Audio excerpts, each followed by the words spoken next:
வாசக தோழமைகளுக்கு வணக்கம். வீரயுக நாயகன் வேல்பாரி. அத்தியாயம் 55. முருகனும் வள்ளியும் கொடுத்த காதற் பரிசான சோமப்பூண்டு பானத்தை பருகும் முன்னுரிமை காதலர்களுக்கே உரியது. எவ்வியூரின் தலைவனேயானாலும் அதற்கு கட்டுப்பட்டவன்தான். நாள்தோறும் அதிகாலை சோமப்பூண்டு போடப்பட்ட பெரும் தாளியில் நீரெடுத்து ஊற்றும் பணியை முதுபெண்கள் செய்வர். அந்நீரில் சோமப்பூண்டு கொஞ்சம் கொஞ்சமாக கரைந்து கலங்கி மயங்கும் மனத்தோடு பானமாக திரண்டிருக்கும். ஒவ்வொரு நாளும் ஒவ்வொரு இணையர் இக்காதற் பரிசை கையில் ஏந்தி ஆட்டத்தை தொடங்கி வைப்பர். அதற்கு பின்னர்தான் மற்றவர்களுக்கு தரப்படும். சோமப்பூண்டு கிடைத்து இன்று 5ஆம் நாள். இன்றைய ஆட்டத்தை யார் தொடங்கப் போகிறார்கள் என பலரும் காத்திருந்த பொழுது அரங்கினுள் நுழைந்தால் அங்கவை. உடன் வந்தான் உதிரன். எவ்வியூர் முழுக்க தெரிந்த கதைதான் இது. கொற்றவை கூத்தின் பொழுது தீக்களி பூசிக்கொண்டு நெருப்பில் இறங்கி ஆடினாள் அங்கவை. தலலுக்குள் சுழலும் அந்த காதல் இணையர்கள் யாரென்று அப்பொழுது ஊராருக்கு தெரியவில்லை. ஆனால் பாரி பார்த்த கணமே அறிந்தான். சுடரும் நெருப்பில் சுற்றி சுழல்பவள் தன்மகள் என. ஆனால் அங்கவையோடு இணைந்து ஆடும் ஆடவன் யார் என்பதுதான் பாரிக்கு தெரியாமல் இருந்தது. அதுவும் அடுத்த சில நாட்களிலேயே தெரிந்துவிட்டது. பேரளி வேட்டையின் பொழுதே உதிரன் பாரியிடம் சிக்கிவிட்டான். அவனது உடல் மொழி கண்டே உண்மையறிந்தான் பாரி. இச்செய்தியை அறியும் முன்னே கபிலரை பார்த்து கொள்ளும் பொறுப்பினை உதிரனுக்கு கொடுத்திருந்தான் பாரி. இயல்பாய் அமைவதை கூட இயல்பானது என ஏற்றுக்கொள்ள முடியாத காரணத்தோடு இயங்கும் ஆற்றல் காலத்துக்கு உண்டு. பாரி தனது இயல்பின் வழியே இணையருக்கான வழித்தடத்தை செப்பனிட்டு கொடுத்திருந்தான். கபிலரிடம் பாடம் கேட்டு எந்நேரமும் அவரின் குடிலில் அங்கவை இருந்தாள். அவருக்கு உதவி செய்ய அங்கேயே இருந்தான் உதிரன். பெரும் புலவனின் சாட்சியாக செழித்து வளர்ந்தது காதல். யாருக்கு யார் பாடம் கற்றுக் கொடுக்கிறார்கள் என்ற குழப்பம் குடிலில் எப்பொழுதும் நிலவியது. அங்கவையைப் போன்ற அறிவிற் சிறந்த மாணவிக்கும் உதிரனைப் போன்ற அழகு நிறைந்த வீரனுக்கும் இடையில் மொழி கற்றுத்தரும் புலவன் சிக்கியிருந்தான். பெரும் புலவனை உருட்டியும் மறைத்தும் விழுங்கியும் விளையாடும் விளையாட்டு கால நேரம் என்று நடந்து கொண்டிருந்தது. அவர்கள் இருவரும் காதல் கொண்டுள்ளனர் என்று கபிலரும் அறிவார். எனது குடிலில் இருக்கும் பொழுது கல்வியறிதல் தாண்டி சிறு கவனச்சிறுதல் கூட அங்கவையிடம் இருந்தது இல்லை. அதே போலத்தான் உதிரனும் எனக்கான பணியை செய்வதைத் தவிர வேறெதிலும் ஈடுபாடின்றி விலகி நிற்பான் என்று அவர்கள் இருவரை பற்றியும் பெருமையோடு மற்றவர்களிடம் கூறுவார் கபிலர். பெரும் புலவனே ஆனாலும் காதலர்களின் விளையாட்டில் தான் என்னவாக இருக்கிறோம் என்பதை கண்டறிய முடியாதுதானே. கபிலர் பார்ப்பதை மட்டுமே உண்மை என நம்பியிருந்தார். அவர் பார்க்காத பகுதியில்தான் உண்மையின் முழுமை இருக்கிறது என்பதை அவர் அறியவில்லை. அவர்கள் இருவரும் காதல் கொள்கிறார்களா என்ற ஐயம் பலமுறை கபிலருக்கு வந்துள்ளது. ஏனென்றால் இவர்கள் இருவரும் தங்களுக்கு இடப்பட்ட பணியினை தவிர வேறு எதையும் செய்வது இல்லை என்று அவர் நம்பினார். கபிலரை கண்ணை கட்டி விளையாட்டு காட்டியதுதான் அவர்களின் காதல் செழித்திருந்ததன் அடையாளம். புலவன் மனங்களுக்குள் ஊடுருவத் தெரிந்தவன். அங்கவையின் கண்ணை பார்த்தே கதையை சொல்லும் ஆற்றல் கபிலருக்கு உண்டு. ஆனாலும் அவரால் இவர்கள் பேசிக்கொள்ளும் மொழியை புரிந்து கொள்ள முடியவில்லை. காரணம், அம்மொழி இயற்கையின் ஆதி ரகசியங்களை கொண்டிருந்தது. அங்கவை தனது கூந்தலுக்கு பூச்சூடி வருவதுதான் கபிலருக்கு தெரிந்தது. ஆனால் விரியிதழ் மலர் சூடுவதற்கு ஒரு பொருள் உண்டு. கூம்பு வடுவ பூச்சூடினால் சொல்லும் செய்தி வேறொன்று. 4 இதழ் மலர் சூடி வரும் பொழுதெல்லாம் அங்கவையின் முகத்தில் இருக்கும் பூரிப்பு கபிலரால் உய்தறிய முடியாதது. சமதளத்தில் மன்னர்கள் ஆணிரையை கவர வெற்றிப்பூ, மீட்க கரந்தைப்பூ, போருக்கு முனைய வஞ்சிப்பூ, தாக்கியோரை எதிர்க்க காஞ்சிப்பூ, வெற்றிக்கு வாகைப்பூ என புறக்காரணங்களின் அடையாளங்களாக பூக்களை சூடி கொண்டனர். பூக்கள் செடி கொடிகளின் அக அடையாளம். கிளைகளுக்கும் தண்டுகளுக்கும் இலைகளுக்கும் இல்லாத வண்ணமும் வாசமும் பூக்களுக்கு இருப்பது அதனால்தான். குறிஞ்சி காதல் நிலம். அக்காதல் நிலத்தில் நிகழும் காதல் விளையாட்டுக்கு பூக்களை விட சிறந்த தூதுவன் யாராக இருக்க முடியும்? பூக்கள் தான் செய்தியை சொல்கின்றன. பூக்கள் தான் உயிரை கொள்கின்றன. ஒரு நாள் வழக்கத்துக்கு மாறாக கூந்தலில் எப்பவும் சூடாமல் வந்திருந்தால் அங்கவை. மொழிப்பயிற்சியின் புதிய பாடத்தை தொடங்கும் நாள் அது. அங்கவை ஏதோ ஒரு மனச்சோர்வில் இருக்கிறாள் என்று கபிலர் புரிந்து கொண்டார். அதனால் புதிய பாடத்தை தொடங்கவில்லை. சிறிது நேரம் உதிரன் வெளியே போய் வந்தான். அங்கவை உட்கார்ந்திருந்த இடத்தின் அருகே அத்திக்காய் இருந்தது. பாடம் முடிந்து அங்கவை போன பின்பே அதனை கபிலர் பார்த்தார். இது இங்கே எப்படி வந்தது என குழம்பிய கபிலருக்கு அத்திக்காய் சொல்லும் செய்தி தெரியவில்லை. அத்திக்காய் பூக்காமல் காய்ப்பது, வாழ்வின் ஒரு கட்டத்தை தாவி கடப்பதன் அடையாளம் அது. அங்கவையும் உதிரனும் காதலின் அடுத்த கட்டத்தை அறிய ஆசைப்பட்டதன் வெளிப்பாடு அது. பூச்சூடாமல் அங்கவை வந்ததால் உதிரன் அத்திக்காய் கொடுத்து தனது எண்ணத்தை சொன்னானா, அல்லது பூச்சூடாமலே வந்தவள் அத்திக்காய் கொடுத்து அழைத்து விட்டு போனாளா? யார் அறிவார்? காயை அறியாத கபிலர் காதலை எப்படி அறிவார்? கண்முன் நடக்கும் உரையாடலை கண்கொண்டு மட்டும் பார்த்துவிட முடியாது. ஏனென்றால் இது காதலின் உரையாடல். நிகழ்த்தப்பட்ட உரையாடலின் தொடர்ச்சி இப்பொழுது என்னவாக நிகழ்ந்து கொண்டிருக்கும் என்பது தெரியாததால் தான் அத்திமரம் பற்றிய பாடலை அங்கவைக்கு சொல்லாமல் விட்டுவிட்டோமே என்று கவலைப்பட்டு கொண்டிருந்தார் கபிலர். தனக்கு பாடம் கற்பிக்கப்பட்டு கொண்டிருக்கிறதே என்பது புரியவில்லை அவருக்கு. காதல் விளையாட்டில் இணையற்ற இணையரான அங்கவையும் உதிரனும் சோமப்பூண்டின் பானம் பருக அரங்கினுள் நுழைந்தனர். அங்கவை வழக்கத்துக்கு மாறாக சற்றே நாணத்தோடு உள்ளே நுழைந்தாள். உதிரன் அமைதியான இயல்பை கொண்டவன். சிறுத்த கண்களை கொண்ட அவனது முக அமைப்பு யாரையும் மயக்கக்கூடியது. உதட்டோரம் இருக்கும் சிறு குழி முகத்தில் எப்பொழுதும் ஒரு சிரிப்பு மலர்ந்திருப்பதைப் போலவே தோற்றம் தரும். மகிழ்வின் நீங்காத அழகன் அவன். அவன் மயங்கி கிடக்கும் அழகி அவள். உள்நுழைந்த இருவரை பார்த்ததும் பழச்சாற்றை ஊற்றித்தர குவளையை எடுத்தாள் முதுமகள். ஆனால் அங்கவையோ அவள் எடுக்கும் குவளையை பார்க்காமல் சற்றே தள்ளி எதையோ பார்த்து கொண்டிருந்தாள். அங்கு எதை பார்க்கிறாள் என முதுமகளும் திரும்பி அப்பக்கம் பார்த்தாள். நீர் கொண்டு வரும் பானை அவ்விடம் இருந்தது. முதுமகள் கையில் ஏந்திய குவளையை கீழே வைத்துவிட்டு அப்பானையை பார்த்த பொழுது உதிரன் பானையை கையில் எடுத்தான். முதுமகளுக்கு வியப்பு தாங்க முடியவில்லை.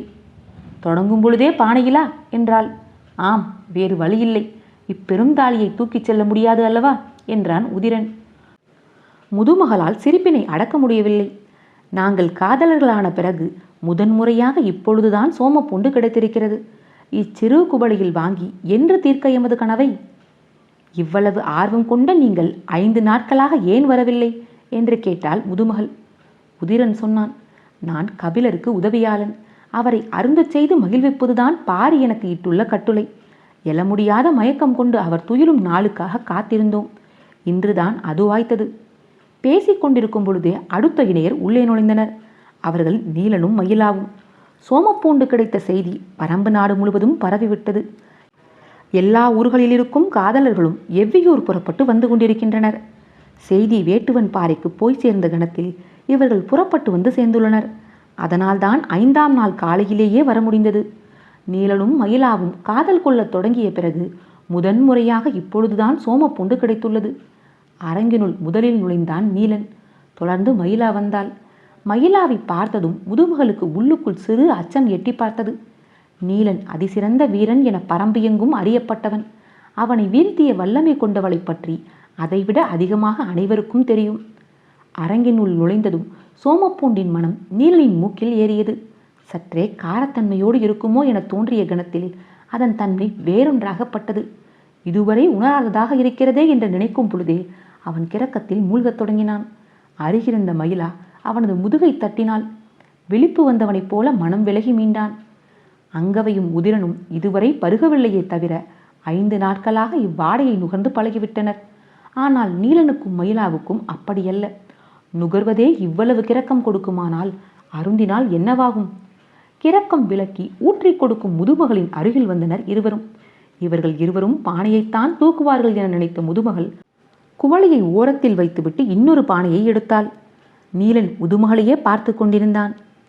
என்ன இப்படி பார்க்கிறாய்? பானையைத்தானே எதிர்பார்த்தாய்? அதைத்தான் எடுக்கிறேன் என்றாள். நீலனோ, இல்லை, நாங்கள் பானையை பார்த்து வரவில்லை என்றான். அப்புறம் எதை பார்த்து வந்தீர்கள்? இவர்கள் இருவரைப் போல பெரும் தாலியை தூக்கி போகலாம் என நினைத்து வந்தீர்களா என கேட்டபடி சிரித்தாள். உதிரனும் அங்கவையும் உடன் சிரித்தனர். நீலன் சொன்னான், அவர்கள் நிலை கொண்டுள்ள இடம் எவ்வியூர். எனவே அவர்களால் பெரும் தாலியை தூக்கிச் சென்று விட முடியும். ஆனால் நாங்கள் வேட்டுவன் பாறைக்கு அல்லவா போக வேண்டும். அவ்வளவு தொலைவு எப்படி தூக்கிச் செல்ல முடியும்? சற்றே வியப்போடு முதுமகள் கேட்டாள். அப்படியென்றால் என்ன செய்யலாம் என்று வந்துள்ளீர்கள்? முதுமகள் சொல்லி முடிக்கும் முன்பே மயிலா சொன்னாள், சோமப்பூண்டை எடுத்துச் செல்லலாம் என்று. அதிர்ந்த முதுமகள் சட்டென அருகிருந்த கம்பை தூக்கினாள். பாய்ந்து வந்து அந்த கம்பை பிடித்த மயிலா சொன்னாள், இது காதற் பரிசு. முருகன் எவ்விக்கு கொடுத்தது. பருகும் நீரையல்ல, உருகும் பூண்டினை. கொடுத்ததும் பெற்றதும் காதலர்கள் செய்து கொண்ட செயல். இடையில் முதுமகள் ஏன் நுழைந்தீர்கள் என சொல்லிக் கொண்டிருக்கும் பொழுதே நீலனை பார்த்து, விரைவாக அதனை எடு என்றாள்.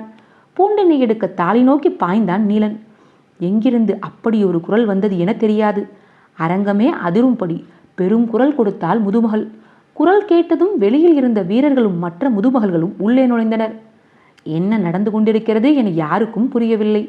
யாரையும் கட்டுக்கு அடங்காமல் செய்யும் ஆற்றல் இப்பூண்டு பானத்துக்கு உண்டு. அதன் மனம் உருவாக்கிய கிறக்கமே இவ்வளவு வெறிகொள்ளச் செய்கிறது. நிலைமையை எப்படி சமாளிக்கவென சிந்தித்த முதுமகள் சிக்கலை பெரிதாக்க வேண்டாம் என முடிவு செய்து சட்டென குவளையை நீட்டியபடி, முதலில் இதனை குடி, என்ன செய்யலாம் என்று பின்னர் முடிவு செய்வோம் என நீலனை நோக்கி நீட்டினாள். அவனது மூக்கிற்கு மிக அருகில் ஏந்திய குவளைக்குள் இருந்து மேலெழுந்த மயக்கம் மூக்கினுள் ஏறி உச்சந்தலையை முட்டியது. தனக்கும் நீலனுக்கும் நடந்து கொண்டிருந்த போராட்டத்தை கன நேரத்தில் நீலனுக்கும் சோமப்பொண்டுக்குமான போராட்டமாக மாற்றினாள் முதுமகள். சற்று தள்ளி இருந்த மயிலா முதுமகளின் தந்திரத்தை உணர்ந்தபடி, அதனை வாங்கி குடிக்காதே என்று கத்தினாள். அவளது சொல் அவன் காதில் விழும்பொழுது பருகிய முதல் மிடரு தொண்டையை கடந்து கீழிறங்கிக் கொண்டிருந்தது. இனி அவனை கையாள்வது எளிது. அவனன்றி மயிலாவால் மட்டும் இந்த உரிமை போரை நடத்த முடியாது என முதுமகள் அறிவாள். முதுமகளுக்கு வியர்த்து அடங்கியது. கன நேரத்தில் சூழலே மாற தெரிந்ததே என தவித்து போனாள். சினம் உச்சத்தில் ஏறியபடி ஒரு பார்வை பார்த்தாள் மயிலா. அவளது பார்வையை பொருட்படுத்தாதது போல அப்பக்கம் திரும்பிக் கொண்டாள் முதுமகள். சற்று நேரம் கழித்துத்தான் மீண்டும் திரும்பினாள். பானையை ஏந்தியபடி அரங்கை விட்டு வெளியேறி கொண்டிருந்தனர் நீலனும் மயிலாவும். அவர்களுக்கு முன்னரே அங்கவையும் உதிரனும் வெளியேறியிருந்தனர்.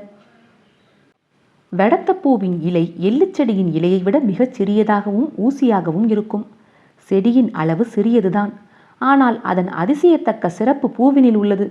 அது அரும்பும் பொழுது ஒரு நிறத்தில் இருக்கும். அரும்பு விளைந்து மொட்டாகும் பொழுது ஒரு நிறம் கொள்ளும். மொட்டு பருத்து முகையாகும் பொழுது புது நிறத்தில் ஒளிரும். இதழ் விரிந்து மலரும் பொழுது வேறொரு நிறம் காணும். 4 நிறங்களில் பூத்து உதிரும். இதன் வியப்புறும் தன்மை இத்தோடு நின்று விடுவது இல்லை. 4 நிலைகளில் 4 நிறங்களை காணும் வெடத்தப்பூ 4 தன்மையிலும் 4 சுவைகளை உடையதாகவும் இருக்கும். அச்சுவை 4 விதமான நறுமணங்களை வீசும். சின்னஞ்சிறு செடியொன்று நிறம், மனம், சுவை என அனைத்தையும் விதவிதமாய் வெளிப்படுத்தி இயற்கையின் குதூகலத்தை நிகழ்த்தி காட்டும். தும்பிகளும் வண்டுகளும் வெடத்தப்பூவைக் கண்டு சற்றே குழப்பமடைகின்றன என்பார்கள். அக்குழப்பத்துக்கு காரணம் நிறமா, மனமா, சுவையா என தெரியாது. ஆனால் அது ஒரு வியப்புறு தாவரம். அதனால்தான் வெடத்தப்பூவை காதலர்களின் பூவாக வேளிர்குலம் கருதியது. மனித வாழ்வில் இத்தனை வண்ணங்களும் வாசனைகளும் கொண்ட காலமாக காதல் கொள்ளும் காலமே இருக்கிறது. பரம்பின் காதலர்கள் வெடத்தப்பூவின் அருகில் அமர்ந்தே தங்களின் காதலை பரிமாறிக்கொள்கிறார்கள். வெடத்தப்பூவின் அருகில் அமர்ந்திருப்பவர்களை வெடலைகள் என்றும் அப்பருவத்தை வெடலை பருவம் என்றும் பரம்பின் மக்கள் அழைக்கின்றனர். மயக்கும் பழச்சாற்றை பானையோடு தூக்கி போன வெடலைகள் வெடத்தப்பூ தேடியே அலைந்தனர். உதிரனும் அங்கவையும் எவ்வியூரின் கிழக்கு பக்கச் சரிவில் வெடத்தப்பூவை கண்டு அவ்விடம் அமர்ந்தனர். நாம் அப்பக்கம் போக வேண்டாம் எனச் சொல்லி வடபுறம் சென்ற நீலனும் மயிலாவும் சிற்றோடையின் ஓரம் அச்செடியை கண்டறிந்து அமர்ந்தனர். வெடத்தப்பூக்கள் சொல்லும் காதல் கதைகள்தான் எத்தனை எத்தனை. காதல் கணந்தோறும் அழகினை சுவைக்க கற்றுக் கொடுத்து கொண்டே இருக்கும் என்பதன் அடையாளம்தான் வெடத்தப்பூக்கள். குறிஞ்சி நிலமே காதல் நிலம்தான். அதிலும் வெடத்தப்பூ குறிஞ்சியின் குறியீடு. நீர்க்குமிழி கதிரவனின் ஒளிப்பட்டு பல வண்ணங்களை குலைத்து காட்டுவதைப் போலத்தான் வெடத்தப்பூவும். அது இதழ்கள் போர்த்தப்பட்ட வண்ண குமிழி. வள்ளியும் முருகனும் வேங்கை மர அடிவாரத்தில் அமர்ந்திருந்த பொழுது அருகிருந்த வெடத்தச் செடி அரும்பு விட்டிருந்தது. அரும்பின் நிறம் பச்சை. தேனை துணிநாக்கில் தொடுவதைப் போன்றது அதன் சுவை. தொட்டகணம் உடல் முழுவதும் பரவும். இச்சுவையும் அப்படித்தான். மனம் பரவி மூச்சுக்குழலுக்குள் சுழலச் சுழல மயங்கி கண் சொருகத் தொடங்கும். முதலில் அச்சுவை வள்ளி கூந்தலில் சூடியுள்ள பூவில் இருந்துதான் வருகிறதோ என நினைத்தானாம் முருகன். தோளிலே சாய்ந்திருந்த வள்ளிக்கோ முருகனின் தனித்த மனம் இதுதானோ என்று தோன்றியதாம். வள்ளியின் கூந்தலுக்குள் அந்நறுமணம் தேட முருகன் முற்பட்ட பொழுது முருகனுக்குள் அதை தேடத் தொடங்கினாள் வள்ளி. காதல் இப்படித்தான். தேடலில் தொடங்கி தொலைவதில் முடிவடையும். அவர்கள் இருவரும் கண்டடையாமலே தொலைந்து போயினர். இக்கதையை உதிரன் சொன்ன பொழுது அங்கவை ஆர்வத்துடன் கேட்டுக்கொண்டிருந்தாள். ஆனாலும் அது முழு கதையல்லவென அவளுக்கு தோன்றியது. பச்சை நிறத்திற்கு ஒரு குணம் உண்டு. குறிஞ்சியின் அடிநிறம் பச்சை. நீர் எல்லா நிறமாகவும் மாறும். ஆனாலும் நீரின் நிறம் சருகு வெண்மை. அதுபோலத்தான் குறிஞ்சியின் நிறமும். காதல் கொள்ளத் தொடங்கும் காலத்தில் இளமை செழித்து கிடக்கும் பச்சையன்தான் உடலெங்கும் மிதந்து கொண்டிருக்கும். அவ்வளவு நேரமும் அவள் சொன்னதை கவனித்துக் கொண்டிருந்த உதிரன் கேட்டான், காதலின் துளிர்பருவம் பச்சை நிறத்தால் ஆனதா? ஆம் என்றாள் அங்கவை. மயிலாவின் மடியினில் தலை வைத்து சிற்றோடையில் கால் நீட்டி படுத்திருந்த நீலன் சொன்னான், வள்ளியையும் முருகனையும் ஒரு சேர மயக்கியது வெடத்தப்பூ. அதனால்தான் கையில் இருந்த பூண்டினை எவ்வியிடம் கொடுத்தனுப்பிவிட்டனர். அப்பூண்டினை விட பெரும் மயக்கத்தை வெடத்தப்பூ உருவாக்கியிருக்கும். அதனை கேட்டுக்கொண்டே நீலனின் தலைமுடியை கோதிய மயிலா சொன்னாள், நீரில் கரையும் பூண்டினை விட காற்றில் கரையும் பூவின் மயக்கம் எதிர்கொள்ள முடியாததாகத்தானே இருக்கும். பதில் கேட்டு இளம் சிரிப்பை உதிர்த்தான் நீலன். ஏன் சிரிக்கிறாய்? மடியில் தலை வைத்து மயங்கி கிடப்பவரிடம் மயக்கத்தை பற்றி பேசுகிறாயே என்றுதான். மடியோடு கிடந்தவனை கையோடு அள்ளினாள். நீலன் அவளை உற்று பார்த்தபடி இருந்தான்.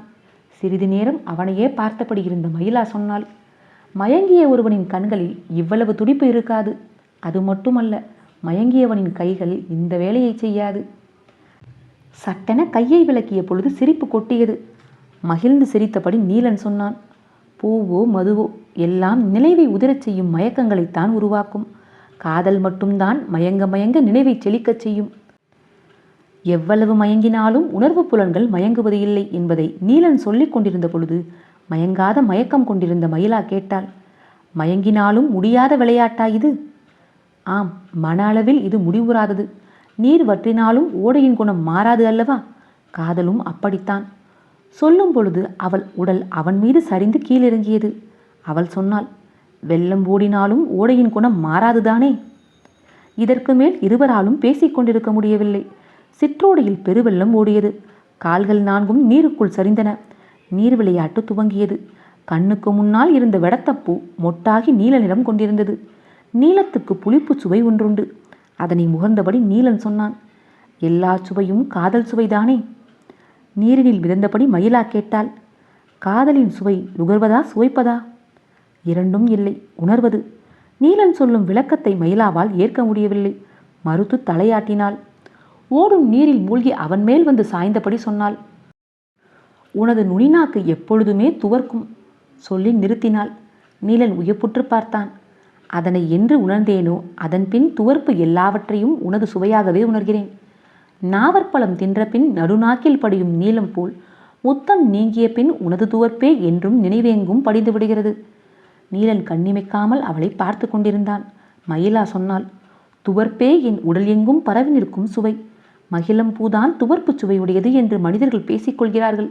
இந்த மயிலாவின் சுவையும் துவர்ப்புதான். அவள்தான் நீலனை விழுங்கியவளாயிற்றே என்று சொல்லிக் கொண்டிருக்கும் பொழுது நீலனை விழுங்கிக் கொண்டுதான் இருந்தாள். இரையாகும் உயிரும் சுவையுணர்வது காதலில் மட்டும்தான். விழுங்கும் பொழுதே விழுங்கப்படுவதால் இந்த விசித்திர நிலை. செயல்களின் வேகத்தை சொல் நிறுத்தும். பின்னர்தான் தெரியும் அது நிறுத்துவதற்காக சொல்லப்பட்டது அல்ல என்று, செயல்களின் போதாமை நீக்க சொல்லப்பட்டது என்று. மகிழ்ந்தபடியே நீலன் சொன்னான், எனது சுவை துவர்ப்பு என்றாயே, உனது சுவை என்ன தெரியுமா? சிவந்த முகம் சற்றே வெட்கப்பட துவங்கியது. நீ கண்டறிந்து விட்டாயா? எப்பொழுதோ. சொல்லி நிறுத்தி கொண்டான் நீலன். அவன் சொல்லுவான் என்று காத்திருந்தாள் மயிலா. சற்றே அமைதி நீடித்தது. அவன் சொல்லாமல் இருக்கும் கணத்தை தாங்க முடியவில்லை. அவன் மார்பின் மீதிருந்து தனது கையை மெல்ல விலக்கினாள். அதனை அறிந்த நீலன் விலகும் கையை இறுக அணைத்தான். அவள் நிமிர்ந்து அவனை பார்த்தாள். சற்று பின்னால் இருந்த வெடத்தப்பூவனை கை காட்டினான். அதை ஏன் பார்க்க சொல்லுகிறான் என சிந்தித்தபடியே உற்று பார்த்தாள். வெடத்தப்பூவின் மொட்டு பருத்து மஞ்சள் நிறத்தில் இருந்தது. மஞ்சள் நிற பூவின் இன்மனம் என்னவென்று அனைவருக்கும் தெரியும். அதுதான் உனது சுவை என்பதை நீலன் குறிப்பால் உணர்த்திய பொழுது இரையை மொத்தமாக விழுங்க முயன்றான். நீண்ட நேரத்திற்கு பிறகு துவர்ப்பின் சுவை விட்டு நீங்க மனமின்றி நீங்கினாள் மயிலா. மூச்சு வாங்கியபடி தலை சாய்த்து கிடந்தான் நீலன். கண்கள் சொருகி மீள சிறிது நேரமானது. இருவரும் அமைதி கொண்டனர். ஓடி வந்த மான் அசையாமல் நின்றாலும் அடிவயிற்றின் துடிப்படங்க நீண்ட பொழுது ஆகும். மூச்சு வாங்கியது. மனம் இயல்பு நிலை எய்ய துவங்கியதும் முதுமகளிடம் தோற்றது நினைவுக்கு வந்தது. நீலனின் பக்கம் திரும்பியபடி மயிலா கேட்டாள், பெரும் தாலிக்குள் இருந்து சோமப்பூண்டினை எடுப்பாய் என நினைத்தேன், ஏன் எடுக்காமல் விட்டாய்? மறுமொழி சொல்லும் நிலையில் அவன் இல்லை. ஆனால் ஓசை கேட்டதும் கையில் இருக்கும் ஆயுதத்தை தூக்கி பிடித்து ஒலி எழுப்பவில்லை என்றால் வீரன் களத்தில் இல்லை என்று பொருட்கொள்ளப்பட்டுவிடும். எனவே மீண்டபடி சொன்னான், எடுக்கும் எண்ணத்தோடுதான் தாலி நோக்கி பாய்ந்தேன். ஆனால் சட்டென காலம்பன் நினைவுக்கு வந்து விட்டான். திரையர்குடி முதன்முறையாக எவ்வியூர் வந்துள்ளது. சோமப்பூண்டின் மொத்த பானமும் அவர்களுக்கானது என தோன்றியது. அதனால்தான் எடுக்கவில்லை. இதற்காகவே மீண்டும் அவனை கட்டி அணைத்துக் கொள்ள வேண்டும் என தோன்றியது. இதற்கு மேல் எப்படி இறுக அணைப்பது என அவளுக்கு தெரியவில்லை. மூச்சு முட்டியது. மொத்த பானமும் எனக்கானது என்றணியபடி இதழ் கடித்தாள். நீலனோ களத்தில் நிற்பதை மட்டும் உணர்த்தியவாறு இருந்தான். இடைவெளிக்கு பின் மீண்டும் மயிலா பேச்சை துவக்கினாள். தலைமாட்டில் யாருக்கும் கிடைக்காத சோமப்பூண்டின் பானத்தை கொண்டு வந்து வைத்திருந்தும் ஏன் இவ்வளவு நேரம் அதனை பருக வேண்டும் என்று இருவருக்கும் தோன்றவில்லை. சின்ன சிரிப்போடு நீலன் சொன்னான், காதலை விட மயக்கம் கொடுக்கும் ஒன்றாக அது இருந்திருக்க கூடுமே. ஆனால் முருகனும் வள்ளியும் அதைத்தானே குடித்திருப்பார்கள். அதனை எவ்வியிடம் கொடுப்பானேன்?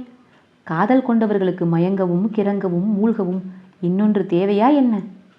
நீலனின் விளக்கத்தை தொடர்ந்து அமைதி நீடித்தது. ஆனால் இடைவெளி நீடிக்கவில்லை. பூண்டு பானத்தை விட வெடத்தப்பூவின் வாசனையை விட பெருமயக்கம் கொள்ளும் ஒன்று இருவரிடமும் இருக்கிறது என இருவரும் உணர்ந்த பொழுது அவர்கள் இருவராக இல்லை. பேச்சற்றவனாக ஆண் ஆவதும் மொழியற்றவராக பெண் ஆவதும் காதலின் தேவை. காதலின் நிறம் பச்சையா என கேட்டான் உதிரன். துளிரின் நிறம் பச்சை, செழிப்பின் நிறம் பச்சை, இயற்கையின் நிறம் பச்சை. எனவே காதலின் நிறமும் தொடக்கத்தில் பச்சைதான், பின்னர் தான் வெடத்தம்பும் போல அதுவும் மாறுகிறது என்றாள் அங்கவை. செடி கொடிகளைப் போல மனிதனும் நிறம் மாறுவானா? அங்கவை சொன்னாள், மனித உடலுக்கு நிறம் மாறத் தெரியாது, ஆனால் நிறத்தை சுரக்கத் தெரியும். விடை இன்னும் வியப்பை கொடுத்தது. ஆனாலும் அவனது அறிவுக்கு எட்டாததாக அது இருந்தது. கபிலரின் மாணவியாய் காதலை சொல்லித்தர முயற்சிக்காதே, காதலியாய் உடனறிந்து கண்டறிய முயற்சி செய். அவன் சொல்வது சரிதான் என்று தோன்றியது. என்ன செய்யலாம் என்று சிந்தித்தாள். உதிரனின் ஆர்வம் சற்றே வேகம் கொண்டிருந்தது. மனித உடலுக்குள் வண்ணங்கள் சுரப்பதை அறிய வழியுண்டா? எத்தனையோ வழிகள் உண்டு. ஒவ்வொரு உடலுக்கு தகுந்து அது மாறும் மலரும். உதிரனின் முகத்தில் வியப்பே தெரிந்தது. எப்படி அவனுக்கு விளங்க வைப்பது என சிந்தித்த அங்கவை சற்றே நெருங்கி உதிரனின் கன்னத்தை இரு கைகளாலும் அள்ளி பிடித்தாள். அவளது உள்ளங்கையின் குளுமை உச்சந்தலைக்கு ஏறியது. சிந்தனையின் வழியே அறிய எவ்வளவு முயன்றாலும் பிடிபடாத காதல் சின்ன தொடுதலில் எல்லாவற்றையும் அறியச் செய்து விடுகிறது. அங்கவை உதிரனை தொடுவதொன்றும் புதிதல்ல. ஆனால் காதலின் ஆழம் காணும் வரை உரையாடலின் நடுவே உதிரனை அள்ளி எடுக்கும் பொழுது அவன் உடலும் அறிவும் ஒன்றாய் கிளர்ந்தெழுந்தன. உடல் முழுவதும் பூத்து அடங்கியது உதிரனுக்கு. கைகளில் ஏந்திய உதிரனின் முகத்தை உற்று பார்த்தபடி அங்கவை சொன்னாள், காதல் மலரத் தொடங்கும் கணம் உனது கண்களின் நரம்புகளில் பச்சை நிறம் ஓடி மறைகிறது. இப்படி ஒரு விளக்கத்தை எதிர்பார்க்கவில்லை. காதலின் தொடக்க நிறம் பச்சை என்று அதனால்தான் சொன்னாளா என்று எண்ணியபடி அங்கவையின் கன்னம் ஏந்த தனது இரு கைகளையும் அருகில் கொண்டு சென்றான். உதிரனின் கன்னத்தில் இருந்து கைவிலக்கி தன்னை நோக்கி வரும் கைகளை அவள் இறுக பற்றினாள். உதிரனுக்கு புரியவில்லை. பிடித்த கைகளின் முனையில் சிறியதாய் உதடு குவித்து முத்தம் கொடுத்தாள். இருவருக்குமான நெருக்கத்துக்கு இடையில் காற்று புக முடியாமல் தவித்தது. அதனை விட அதிக தவிப்போடு அவள் சொன்னாள், காமம் நுழையும் கணம் உனது விரல்களின் அடிநகம் நீளம் கொண்டு கருக்கிறது. மயக்கத்தில் மூழ்கிய உதிரன் காதல் விலக்கி சட்டென தனது விரல்களின் அடிநகம் பார்க்க தோன்றியது. ஆனால் அவளோ அவற்றை தனது மார்போடு அணைத்து பிடித்தாள். உதிரனின் கண்கள் சுழன்று மூழ்கின. நாணம் கொள்ளச் செய்யும்படி அவனை உற்று பார்த்த அங்கவை சொன்னாள், காமம் தலைக்கும் இக்கணம் உனது முகத்தில் மஞ்சள் பூத்து களைகிறது. மீண்டும் அவள் தந்தரைக்கு இறங்கினான். அவளது சொல்லுக்கும் செயலுக்கும் நடுவில் உயிர் உழன்றது. காதலை இணைந்து பருகலாம், ஆனால் இணைந்து பயிலக்கூடாது என அவனுக்கு தோன்றிய பொழுது அங்கவை தொடர்ந்தாள், காமம் பொங்கி பூக்கும் கணம் சொல்லி நிறுத்தினாள். கிறங்கிய உதிரனுக்கு மூச்சு நிற்பது போல் இருந்தது. சற்றே உயிர் பெற்று மயங்கிய குரலில் கேட்டான், சொல், என்ன நிறம்? சற்றே விட்டு விலகி அவனது கன்னத்தில் ஓர் அடி அடித்து விட்டு சொன்னாள், பார்க்காததை எப்படியடா சொல்ல முடியும்? அத்தியாயம் 55 நிறைவுற்றது. காற்றோடும் உங்கள் காதுகளோடும் நான் எவி மயிலா.